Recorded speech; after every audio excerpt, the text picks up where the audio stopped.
Hi everyone, it's Mrs. Weintraub. We're doing another installment today for our art lessons. Today we will be recreating the Keith Haring friendship art piece. So we're going to recreate it in his style. Right now I would like you at home to get a piece of paper, a pencil and an eraser, a black marker or a black crayon, and something to color with. So let's begin. Today I'm going to use my whiteboard with a black marker so you can see how to draw it at home. First, we're going to start by drawing the Keith Haring figure's head. So we go up and around. And then we're going to add his arm. So you're going to make a line that comes out a little bit like a half an inch, straight out, angle it, come around, make the hand like a hook, come back up and come in. Okay, so that's step one. Then we're going to draw the body and the legs. So I'm going to come right over here, a little bit underneath the head and the face, and I'm going to bring that line down on an angle. I'm going to angle it back out, and I'm going to bring it down for his legs. And then I'm going to come right over here, and I'm going to make the second leg by following it. And then I'm going to go right there at the bottom of the arm, and I'm going to angle it in as well and bring it back out. And I'm going to draw a straight line on the bottom, so I know that's going to be the bottom of it. Well, not so perfectly straight because I'm writing on a board. But at home, you're on a table, so you're going to be able to use a straight line to make it on the bottom for there. So now next what we're going to do is the third step. We're going to draw the second head and the second arm for the second figure. So I'm going to move a little bit right over here. And again, I'm going to do the same shape for the head. And then again, I'm going to do the arm in the opposite direction.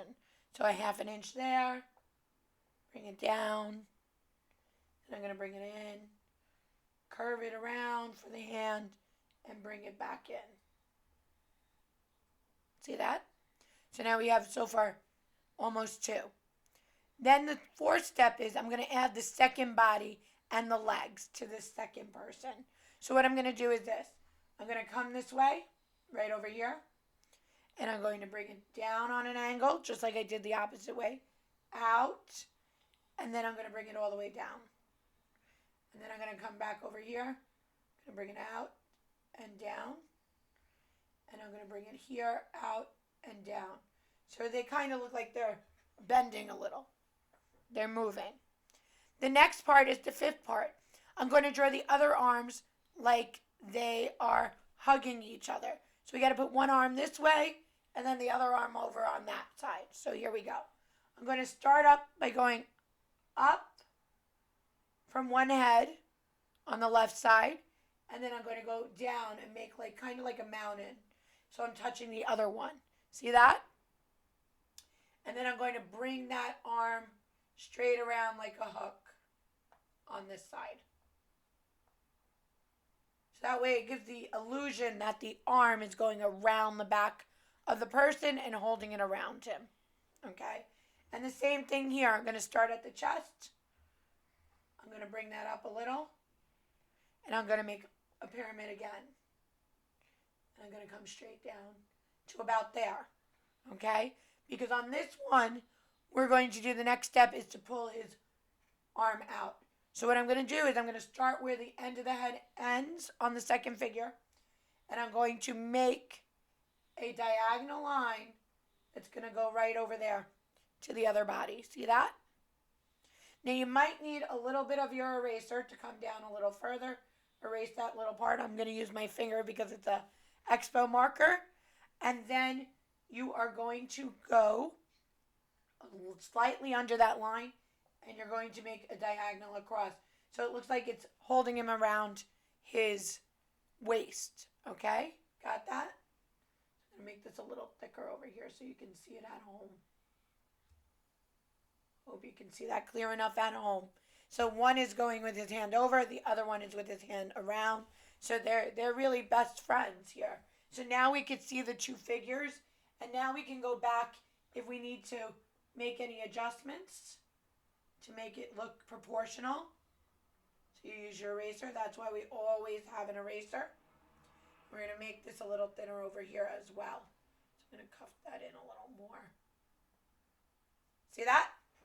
So there you have the two figures. Now the next step is we are going to add the horizon lines or the movement lines around these two figures' heads, okay?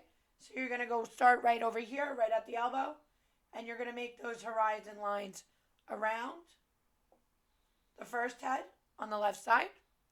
Then you're going to start on the right side. Make those horizons like it's a sun all the way around, okay? And you can make one over here on the arm to show the stress mark, okay? Next, what I want you to do is right here on the bottom, you're going to make sure your lines are touching, the bottom of the feet are touching those lines, and you are going to then add those dots in that Keith Haring always uses on the bottom for the floor. See that? Just random dots all around. And you just fill those in from one side to the other. As many or as little as you like. After that, I'm going to take a thick black marker because remember, you at home did this picture and this sketch in pencil. So now you need to get either a black marker or a black crayon to outline it. Outline it makes everything on the paper bold so that the viewer who's looking at the art can get a broader picture and a brighter picture of what the artist is trying to stress in their artwork. So after that, you're going to trace over all the lines in black Sharpie or a black marker or a black crayon, whatever you have in your house. After that, you are going to become like Keith Haring. You are going to color it in very bright, bold colors. You can use red, you can use orange, you can use blue, purple, green, whatever you like. Be creative. I can't wait to see you guys again on our next episode. Have a great day.